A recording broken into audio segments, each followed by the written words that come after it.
Hello, everyone. Larry Bailey here with another community meeting. It is Tuesday, July 23rd already, if you can believe that. And it's 4 p.m. Eastern, so we're getting together as community calls. You can find out all the information over at mortgage.community. Also, if you're not a subscriber to our Mastering Encompass channel on YouTube, do me a favor and go subscribe to that. We're trying to get to 500 subscribers here in a short bit because I want to bring more information in an easier way to consume for some people directly, and YouTube is the other place to do it. So if you wouldn't mind going and subscribing there, I would appreciate it. As always, for anybody that's joining these, if you go to YouTube, Luba's asking for the link. If you go to YouTube and just go, if you just search at Mastering Encompass, that's it. I can post a link to in chat and things. So thank you, Luba. For everyone else who's rolling in, we've got about 30 minutes packed. And I noticed yesterday when we did the post, it's like Encompass Web 24.2 is live. And then I'm like, oh, no, it's not. And so rather than change everything, I kind of was a little bit cheeky there and put almost live because obviously you should be aware of this, but Encompass 24.2 got moved to August 3rd. We know so far that there is no change to production launching on August 17th. If I said October, just lay me down, put me out of my misery. August 3rd and August 17th are the dates for the test update and the production update respectively. Obviously, everybody's concerned about the test to time. The time to test. I'm honestly not in a good place right now. So if you can follow along with my broken English, congratulations. But what I'm trying to say is the way that you're going to make sure that you test is the things that you're going to deploy right away. Now, there's a lot of folks that are getting stressed out over the HELOC updates. If you're doing HELOCs, you've got that. Also, as Angie points out in the chat, there's also not much time for training. And I'm right there with you, Angie. I like to do training, as you guys know, and there's no time to really roll out a good walkthrough of how things are supposed to work, train the teams, and then have it go live. So having said that, what I will share with you over the last 20 years of using Encompass is that right now there's really a limited window. If you feel like you're the kind of company that wants to ask ICE for an opt-out of a major update, you still can request. Like usually there's a 2-week window, door slammed kind of a thing. But if you are sincerely concerned about what's going on and ICE is not moving their release from August 17 to something later, and you feel like that's going to create jeopardy for your company, as far as I know, you can always ask, right? They can say no, but you can always ask for them to ICE to opt out your production instance from a major update. It's rare, and you have to plead your case for very specific reasons of how you are truly going to be negatively affected. But and as Chris says in the chat, if enough people ask, they may get the hint. My guess is that their code is locked down. I don't know if it's a good idea to push, because when you push 24.2, you're also putting a situation in releasing for 24.3, which was slated right now for November, as far as I know. So I would look at your situation. Every company's different. Everybody's a little bit different. But if you truly feel with an effective piece of writing that your company is at risk, ask. Doesn't mean that you can get it, but I would encourage you to go down that.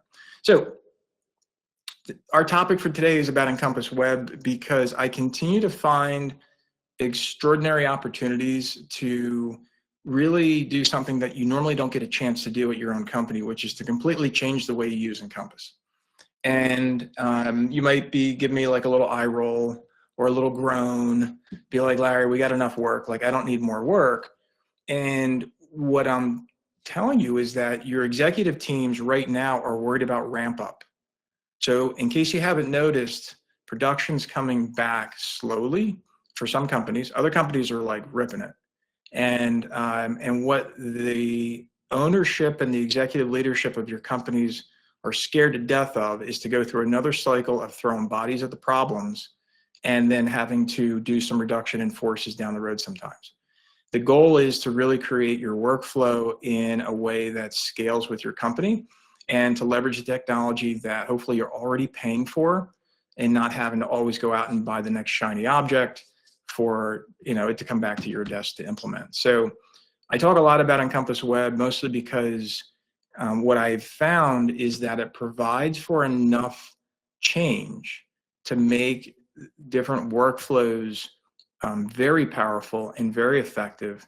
And it's something your company already pays for. That's number one. Number two, for you as an admin, if you're actually paying attention to this and you're getting ahead, and God forbid you learn how to write async JavaScript, you become more valuable, and good for you, as you should be. If you're putting the effort in to sharpen your skills, good.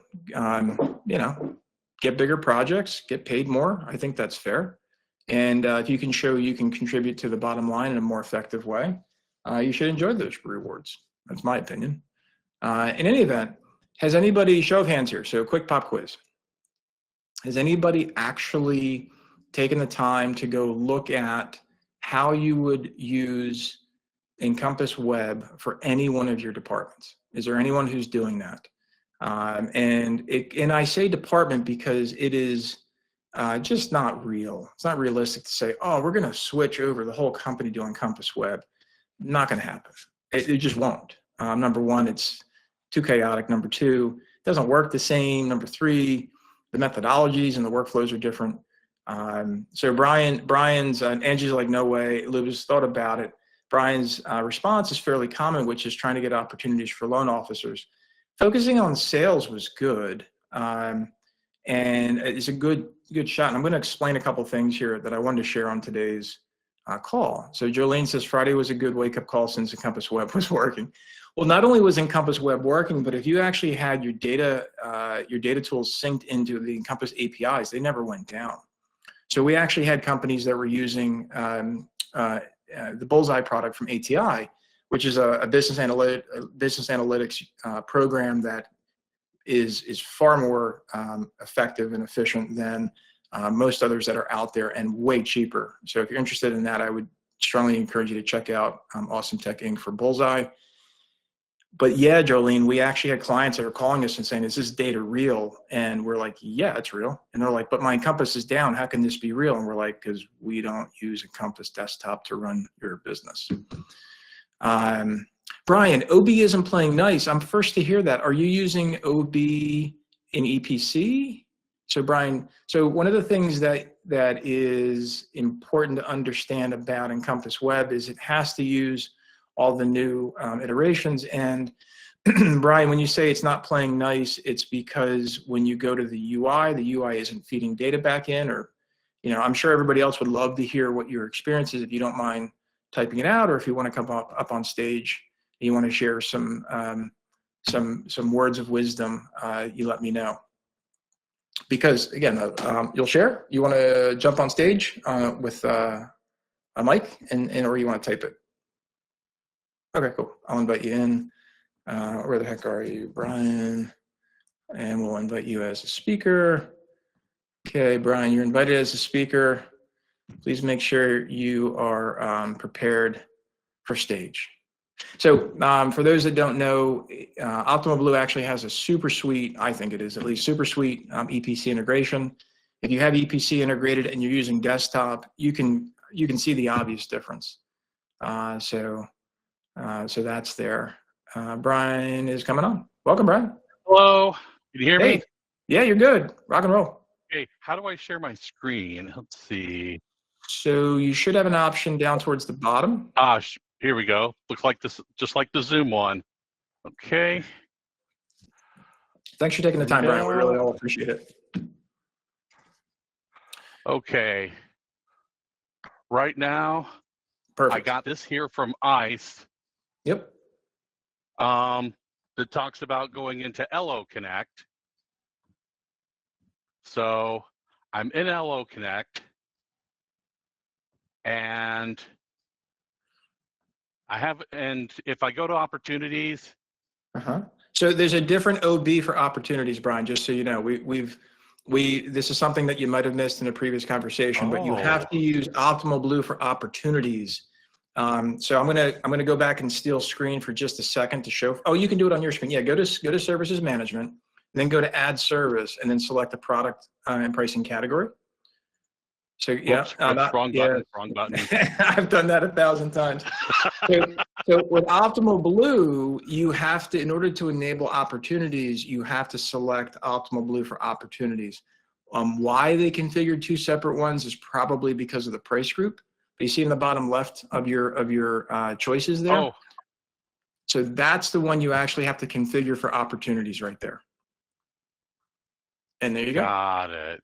Piece of cake. Activate it. Once you have all your stuff configured, activate it, test it out, and then you assign it to your users.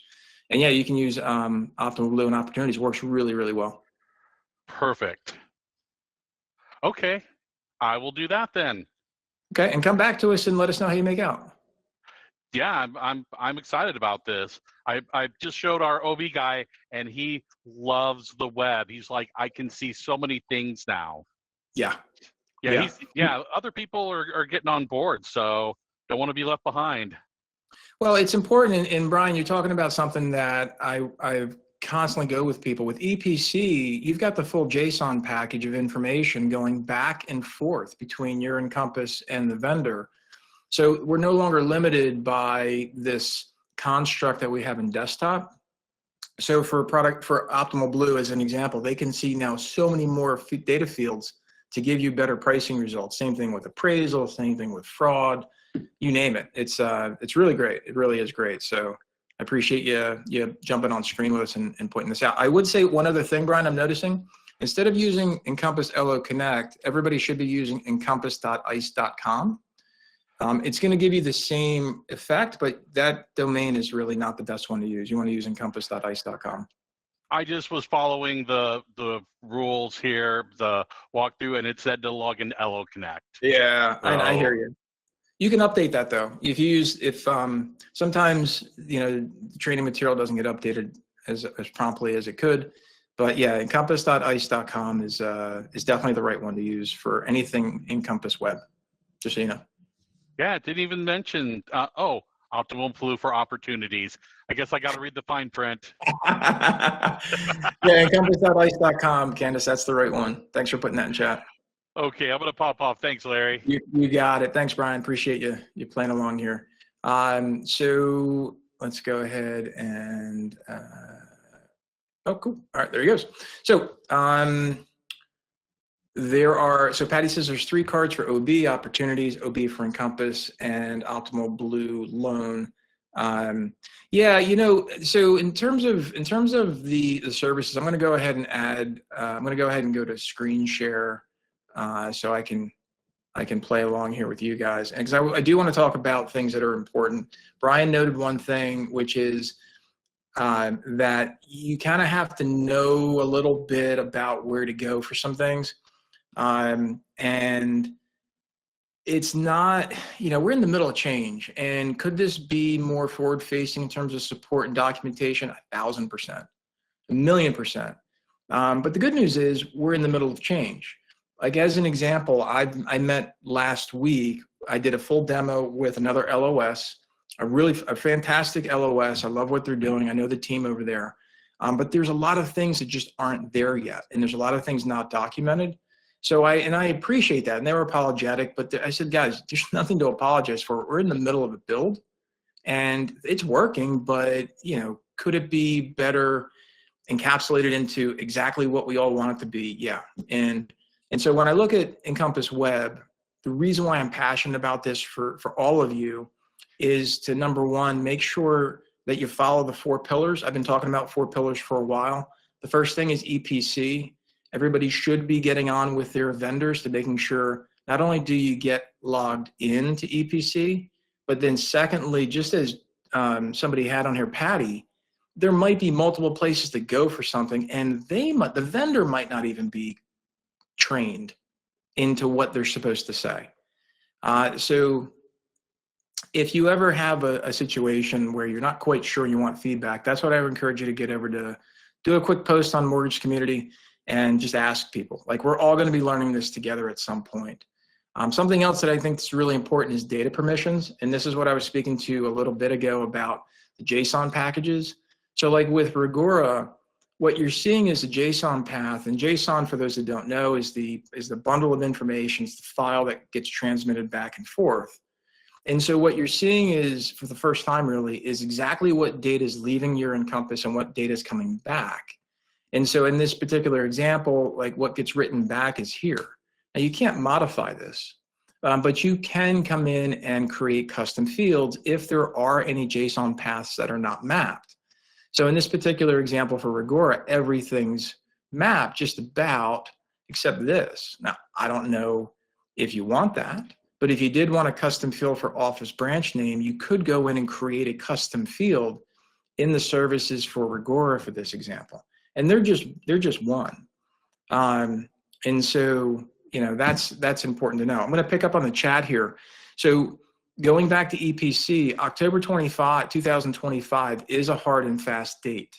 As a matter of fact, we got about 3 emails so far this month from ICE reminding every vendor, like I'm with Awesome Technologies Inc. for the software side, for the programming side. And so all of our software has to be pointed to the new API locations. So if OB doesn't think it is, I don't know. You know, I can't really speak to what they know, but I can tell you that ICE has been very clear about what they say and also what they do. And as a customer of theirs, I would always come back to the vendors, all the vendors that are available to choose, to make sure that I can run my business on here. That's number one. Number two, keep in mind that if you activate your services management here, you've got to deactivate your services password management in desktop, because Encompass Desktop will always default to services password management first before it goes and fetches web settings. So out of the 4 pillars, the first pillar is EPC. The second pillar that I talk about is using, and you can flip either way you want, but task-based workflows and enhanced conditions. And so you can take your pick. There's a lot of companies that are trying to figure out how to get onto enhanced conditions because they love the full automation. And those companies realize that their conditions are in such a place that they'd love to clean them up while they migrate. And it's a project and a half. So if you're facing the situation where you want to get into the enhanced conditions for the automation and for the different kinds of condition types that you can create with that, you might want to find, you might want to settle in the middle of saying, listen, let's convert to enhanced, and then we can modify the enhanced while we have them there. It's kind of tricky, but that's one thing. And then task-based workflows and workflow tasks, again, I can't speak highly enough of those, especially for companies that are using checklists, or you're using a series of rules to make sure somebody did something. It's a great opportunity to present both the image of the file that they're working on as well as the data for them to type into on one screen, and make sure they know when they have to do that by and that it was actually done. And the last one is workflow engine. So what we were going to talk about today was workflow engine, specifically with regards to the scheduler. Like, I can't wait for this scheduler. And so with 24.2, what we're expecting to have happen, and we're going to test this out on August 3rd, is that I can finally create rules natively that says 5 days before lock expires, send an email. 4 days, send an email. 1 day after application, if there's no applications in the file, send an email. So these are the things that we've all bought third-party tech if you could, or you've come up with some other methodology to try to make sure people were aware through pipeline views or dashboards. But now you can actually leverage Workflow Engine to send out notifications on scheduler, again, assuming 24.2 gives us what we want. And if you're using TPO channels, you can actually send those emails out to your TPO external contacts as well. So, so there you go. Candace, just to go back to the chat here, Chris says our sales team wants us to wait until OB configures float down rates on EPC. Yeah, and there's other instances too, Chris, where other EPC vendors are being asked for something specific before you move. So everybody's going to be different, but yeah, stay in touch with your teams. Candace says, factual data EPC is still using password manager. Candace, that would be odd. So when you set up services and you go into services management, the only place that this data comes from is in the setup if it's got credentials here, right? And so if you're serving credentials up through services password management in a conjunction with EPC, I'd love to know more about that. So just to kind of, I'd love to know more about that, how that's working for you.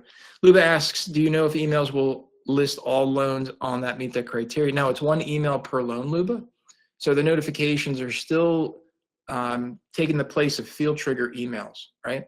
And so what I was talking about on the community was, my whole thing is don't use Outlook for notifications from field triggers and emails, or for emails.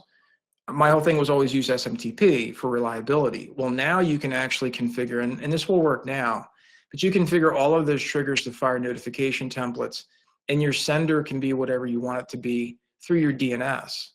This is a big deal for IT teams because they no longer have to leave a mailbox open, which freaks all the IT people out. Because if somebody grabs that mailbox credential, which it's possible, they can do all kinds of nefarious things with that mailbox email, and no one's going to see it because it's not a real mailbox. It's an SMTP box. So if your team's totally against SMTP, I respect that. I would encourage you to look at notification templates. And this is what I sent in the post on the Mortgage Community. So hopefully that's helpful.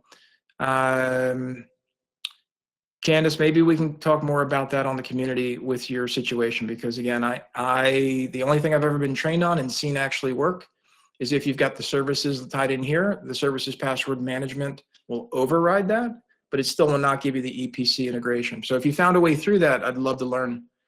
Luba adds, it could be a good thing to annoy. Yeah, anytime you can send notifications, if they're not paying attention to dashboards and pipeline views and or reports, maybe an email gets their attention. I guess it depends on what you add in there. So Angie was confused too about that. Yeah, Candace and Angie, I'd love to learn more about that. So beyond that, the last thing I wanted to fill in here was customization and specifically custom forms. And I've talked about this for a while, but we're in the middle of delivering a new workflow to a client.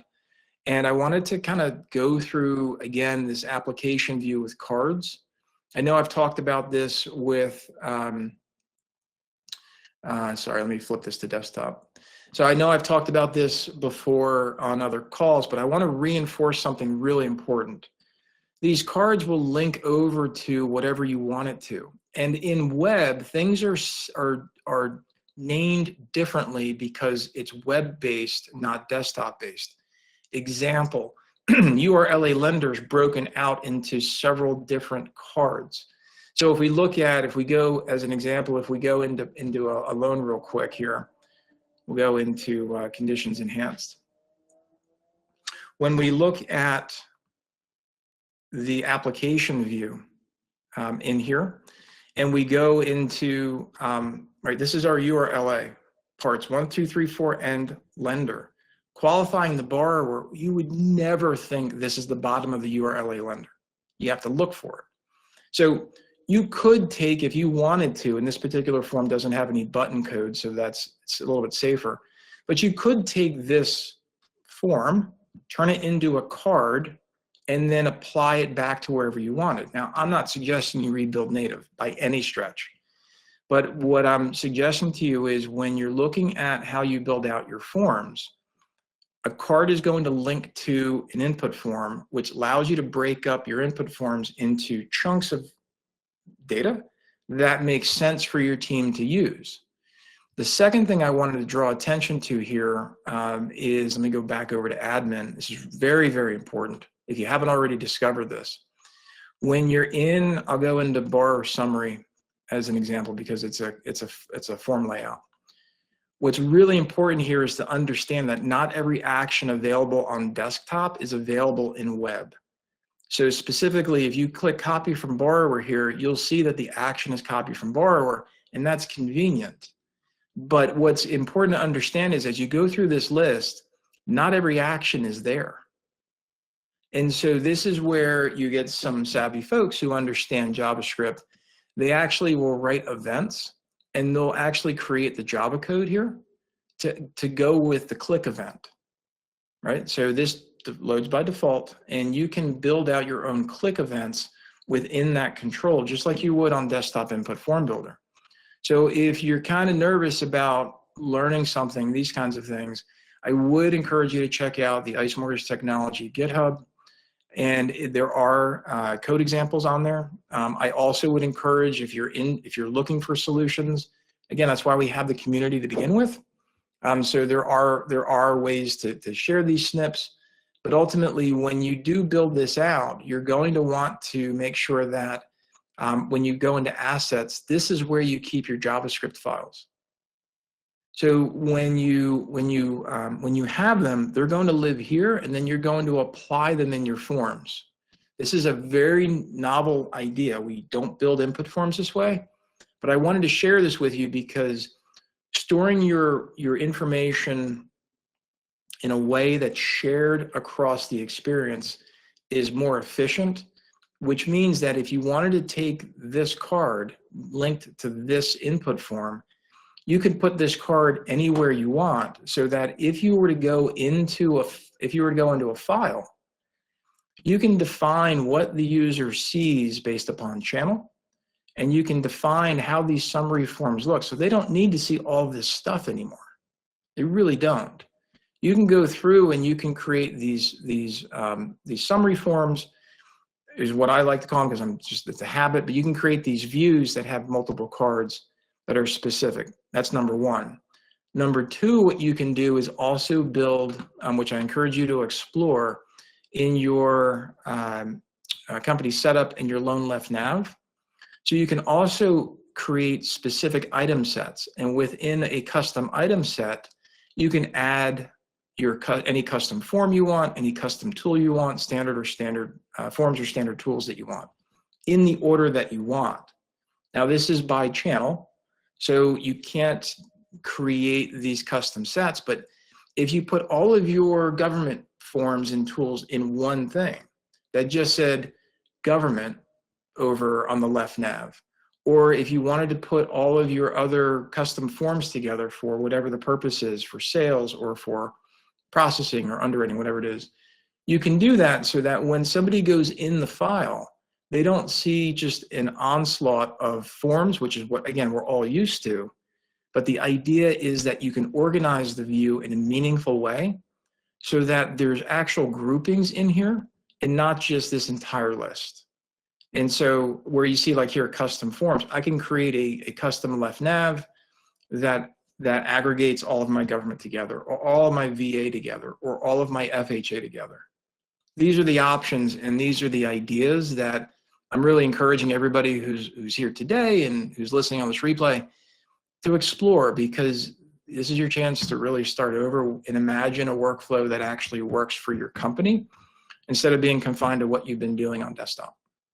That's my pitch to you. That's my call to action to you. And that's what I think is so exciting about this platform, because it allows us to finally create all of this customization and refinement and workflow while still using our Encompass. So I think it's a great spot. So any questions about that? Any ideas? Ask if you want to talk through it. Certainly, we can bring it up on the community and ask away. But that's where I see the value, and that's also where I've seen the value as this has been implemented for different teams across different companies. And that's what I had for today. Obviously, we'll see what hits with 24.2 when it does become live, supposedly on August 3rd. We shall see. And if there's ever anything I can do, let me know. I will be, again, I don't want to besiege the community with all kinds of posts, because I don't know if that's really what it's meant for. So I'm going to be posting more little shorts and updated information on the Mastering Encompass YouTube channel. So if you want to check that out, go ahead and subscribe there. And for everybody else, thanks for coming today, and always thanks for your feedback. Thanks for your attention and participation. You guys have a great rest of your day. And Brian, let us know how you make out with Optimal Blue for opportunities. I think that's a great thing for sales teams. I'm really looking forward to that for the companies we're working with. So appreciate it. You guys have a great day.